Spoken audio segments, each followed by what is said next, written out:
მომხმარებლები იმაზე მოკლ დროში იღებენ გადაწყვეტილებას, ჭირდება თუ არა თქვენი პროდუქტი ან სერვისი, ვიდრე ამ ციგნის ძირზავანას დასჭირდა. იმისათვის, რომ თქვენი პროდუქტი ან სერვისმა არ გაიზიაროს ამ ციგნის ბედი, საჭიროა ორი რამ. პირველი, დავაინტერესოთ ჩვენი მკითხველი, მომხმარებელი ციგნის ყდით, ვიზუალით და მეორე, დავახვედროთ შინაარსს, რომელსაც მას აინტერესებს და ელოდება. დავასვათ შეკითხვა, თუ ვინ არის თქვენი სამიზნე აუდიტორია? ადამიანები, რომლებიც მხოლოდ ციგნის ყდით ინტერესდებიან, თუ ადამიანები, რომლებიც მის შინაარსსაც ნახულობენ. მოგესალმებით, მე ვარ ლუკა ხალაძე, ციფრული სააგენტო Web Features-ის, hosting provider კომპანია WebHoster-ის და პირველი ინოვაციური web პლატფორმა DevOps-ის დამფუძნებელი. რაც შეეხება ჩემს დღევანდელ თემას, ეს არის საიტამდე, საიტის შემდეგ. იმისათვის, რომ ვისაუბრო საიტის, უпростоრად თემის პირველ ნაწილზე, საიტამდე, საჭიროა დავსვათ შეკითხვა, თუ რა საჭიროა ვებსაიტი, როდესაც არსებობს სოციალური მედია. ამისთვის მოვიყვან ერთ ესეთ მაგალითს. სოციალური მედია, ეს არის მოსაწვევი წვეულებაზე, ხოლო თავად საიტი, ეს არის მადლობა. შემოწმოთ, კი ბატონო. რაც შეეხება ჩემს იმისათვის, რომ დავიწყოთ ჩვენი, ესე ვთქვათ, ჩემი თავარი თემის პირველი ნაწილი საიტამდე, საჭიროა დავსვათ, ესე ვთქვათ, შეკითხვა, როგორც უკვე ვთქვი, თუ რა საჭიროა ვებსაიტი, როდესაც არსებობს სოციალური მედია. ამ შემთხვევაში შეგვიძლია უფრო მეტი თვალსაჩინოებისთვის შევხედოთ სურათს, სადაც წარმოდგენილი გვაქვს ორი წიგნი. ჩვენ ეს წიგნები გავაიგივეთ კომპანიებთან. ერთი წიგნის შემთხვევაში, ანუ მარჯვენა წიგნის შემთხვევაში, წარმოვიდგინოთ, რომ ეს არის კომპანია, რომელიც ზრუნავს მის მარკეტინგულ მიმართულებაზე. აქტიურია სოციალურ მედიაში და ასე შემდეგ.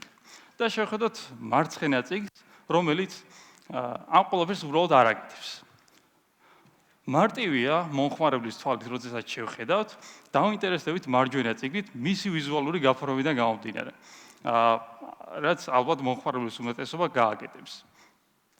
საინტერესოა, რომ გავსი ზოგადად წიგნის, ესე ვთქვათ, გარდა ყდის ინტერესის გარემოება არ არის მხოლოდ საჭირო, იმიტომ რომ როგორც საუბრის დასაწყისში ვთქვით, მხოლოდ წიგნის საინტერესო ყდა არ არის საჭირო.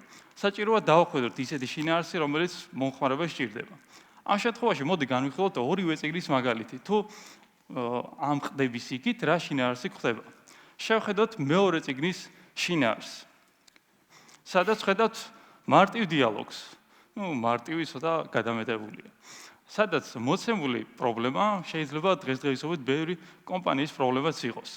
როდესაც რესურსის ხარჯვის არათანაბარ ზომიერ შედეგებს ვიღებთ. ახლა ვნახოთ შემდეგი სურათი, სადაც ეს ყველაფერი გავამარტივეთ. ანუ წიგნის საინტერესო ყდასთან ერთად შევქმნით შინაარსი, რომელიც უკვე მომხმარებელს აძლევს საშუალებას ერთის მხრივ შეარჩიოს სასურველი პროდუქტი, შეიძინოს, ხოლო მეორეს მხრივ შეუქმნათ კომპანიას ის კომფორტი, რომ მარტივად მიიღოს შეკვეთა. ანუ აქედან გამომდინარე შეგვიძლია ვთქვათ, რომ მოცემული სურათი წარმოგვადგენს კომპანიის ვიზუალს, რომელსაც წიგნის საინტერესო ყდასთან ერთად საინტერესო შინაარსიც აქვს. აქ არ ვთავრდება მიზეზები, თუ რატომ არის საჭირო ვებსაიტი, თუმცა ერთ-ერთ მნიშვნელოვან მიზეზად შემიძლია დაგისახელოთ მიჯაჭვულობა. წიგნის ავტორები წიგნის შექმნის პროცესში ყოველთვის ცდილობენ, რომ აბზაცებს შორის შექმნან ისეთი ალგორითმი, რომ მომხმარებელს ამ შემთხვევაში მკითხველს არ დააკარგვინოს ინტერესი წიგნის საკითხვისადმი. ჩვენ შემთხვევაშიც ზუსტად ასეა. საიტის დღევანდელი თემის შემდეგი ნაწილი არის საიტით. ჩვენ შემთხვევაში საჭირო არის, რომ მომხმარებელს დავახვედროთ ისეთი გარემო, რომ არ დაკარგოს ინტერესი საიტისადმი. მე პირადად წიგნების წაკითხვას ვამჯობინებ მის მოსმენას. აუდიო წიგნებს გულისხმობ, რადგან ეს მეხმარება თლიანი სურათის უკეთესად წარმოდგენაში და როგორც მე, ისევე სხვა ადამიანებს აინტერესებთ წიგნების წაკითხვა, უფრო მეტი ტექსტით ან უფრო მეტი სურათით. აქ შემიძლია ესეთი რაღაც ვთქვათ, რომ ამ მაგალითზე, რომ წიგნის ავტორები ცდილობენ, რომ წიგნის შექმნის პროცესში ყველა მკითხველს მოარგონ წიგნი, რაც ძირითადად გამოვსდით. ჩვენ შემთხვევაში ზუსტად ასეა. ჩვენი მიზანი არის, რომ მოცემული ვებსაიტი იყოს ყოველთვის გამართული, კონდეს კარგი SEO ოპტიმიზაცია, იყოს, რა თქმა უნდა, არ ჭედავდეს, რაც ყველაზე ესე ვთქვათ, მნიშვნელოვანია და დამატებით რაც ისევე მნიშვნელოვანია, რომ იხსნებოდეს ყველა მოწყობილობიდან მარტივად. შემდეგ სლაიდს რო შევხედოთ, ეს არის ის, ესე ვთქვათ, სურათი, სადაც რაც საშუალებას გვაძლევს მივიღოთ შეფასებები ჩვენი წიგნის, ანუ კომპანიის შესახებ. ამ შემთხვევაში წიგნის ავტორისგან განსხვავებით ჩვენ არ მოგვიწევს სათითაოდ ადამიანების გაჩერება და კითხვა ჩვენი წიგნის შესახებ. პირობითად რას ფიქრობენ? გაგვიზიარონ მათი, ესე ვთქვათ, ხედვები. ავტორებისგან განსხვავებით ჩვენ ეს ყველაფერი ბევრად მარტივად გვაქვს. ვინაიდან ამაში გვეხმარება ისეთი ხელსაწყოები, როგორც არის Google Analytics ვებსაიტის შემთხვევაში. ის საშუალებას გვაძლევს, რომ მომხმარებლის ქუჩაში გაჩერების მაგივრად ფარულად მივიღოთ ინფორმაცია მისი ქცევის და ჩართულობის შესახებ, რასაც იყენებენ მარკეტერები შემდეგი მარკეტინგული კამპანიების დასაგეგმად. რაც შესაბამისად, რა თქმა უნდა, აისახება გაყიდვებზეც.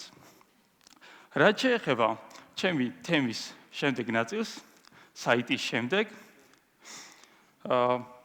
შეგვიძლია წარმოვიდგინოთ ესეთი მაგალითი, როდესაც დავაინტერესეთ თუნდაც რომელიმე მკითხველი წიგნის ყდით, მისი შინაარსით და შემდეგ უკვე რა ეტაპი დგება. შემდეგ დგება ეტაპი უკვე კავშირის, როდესაც ის უზიარებს მის გამოცდილებას იქთან მიმართებაში სხვა ოჯახის წევრებს, მეგობრებს და ასე შემდეგ. ჩვენ შემთხვევაშიც ანალოგიურად ხდება ეს ყველაფერი. როდესაც მომხმარებელი იყენებს ვებსაიტს, წარმოვიდგინოთ, რომ შეიძინა პირობითად რომელიმე პროდუქტი, ან მაგალითად რომელიმე სერვისი გამოიყენა ვებსაიტის დახმარებით, ის უზიარებს ამ ინფორმაციას მეგობრებს, ოჯახის წევრებს და ასე შემდეგ. ამ შემთხვევაში წიგნის ავტორები ცდილობენ, რომ წიგნის შექმნის პროცესში, ესე ვთქვათ, ისეთი შეცდომები არ დაუშვან, რაც დააკარგვინებს კითხვას. წიგნის კითხვა საიტისგან განსხვავებით არ ემუქრება ფურცლების ნელი ჩატვირთვა. ან პირობითად აბზაცებს შორის ისეთი რეკლამების ნახვა, რაც კონტენტთან საერთოდ კავშირში არ არის. იმისათვის, რომ ჩვენმა მომხმარებელმა, ამ შემთხვევაში მკითხველმა, თქვენი პროდუქციის ან სერვისის არ დაკარგოს ინტერესი თქვენი წიგნის შინაარსის ან ვებსაიტის მიმართ, საჭირო არის მაქსიმალურად გავამდიდროთ ის, რომ არ გახდეს თქვენი წიგნი რომელიმე თაროს, ბოლო თაროს ხშირი სტუმარი. რაც შეეხება უფრო დამატებით დეტალებს, მინდა ვახსენო WordPress-ი. წიგნებს შორისაც არის სხვაობა მის ხარისხებს შორის. ჩვენ შემთხვევაში, ვებსაიტის შემთხვევაში, კარგი ხარისხის ყდა და ფურცელი არის WordPress-ი. იმისათვის, რომ თქვენი ვებსაიტი იყოს გამართული, იყოს SEO მეგობრული, ამ შემთხვევაში, რა თქმა უნდა, გირჩევთ WordPress, რადგან WordPress-ი არის ერთ-ერთი ძლიერი ძრავი, რომელიც არის SEO მეგობრული, გეხმარებათ მარტივად ცვალოთ ვიზუალური ნაწილი, ასევე ჩამოტებთ ფუნქციონალი თქვენი მომხმარებლის ქცევის და ესე ვთქვათ, გამოცდილების მიხედვით. უფრო დეტალური კითხვისთვის დავუშვათ შეკითხვა, რატო WordPress-ი? ახლა გავჩვენებთ იმ კომპანიების მცირე ჩამონათვალს, რომლებიც იყენებენ, ესე ვთქვათ, WordPress თავისი ვებსაიტებისთვის, სარეკლამო კამპანიებისთვის და ასე შემდეგ. თუმცა, გადავალ ახლა შემდეგ სლაიდზე და ამ სლაიდით, ამ ლოგოთი შემიძლია გავცე პასუხი იმ ადამიანებს, ვისაც მხოლოდ ვიზუალი და ფუნქციონალი არ არის საკმარისი. თეთრი სახლიც იყენებს WordPress. ამ ყველაფრიდან გამომდინარე შეგვიძლია დავასკვნოთ, რომ იდეალური გარემოებისთვის შეგვიძლია გამოვიყენოთ WordPress-ი. და ბოლოს, მინდა მიმართო იმ ადამიანებს, კომპანიებს, რომ დაასკანებონ QR კოდი, ვისაც ჯერ წიგნის შინაარსზე არ დაუწყია ფიქრი. ანუ არ დაუწყია ფიქრი ვებსაიტის შექმნასთან დაკავშირებით, ან იმ ადამიანებს, ვინც უკვე შექმნა წიგნის შინაარსი, თუმცა სურს მისი განვითარება. მადლობა. Thank you.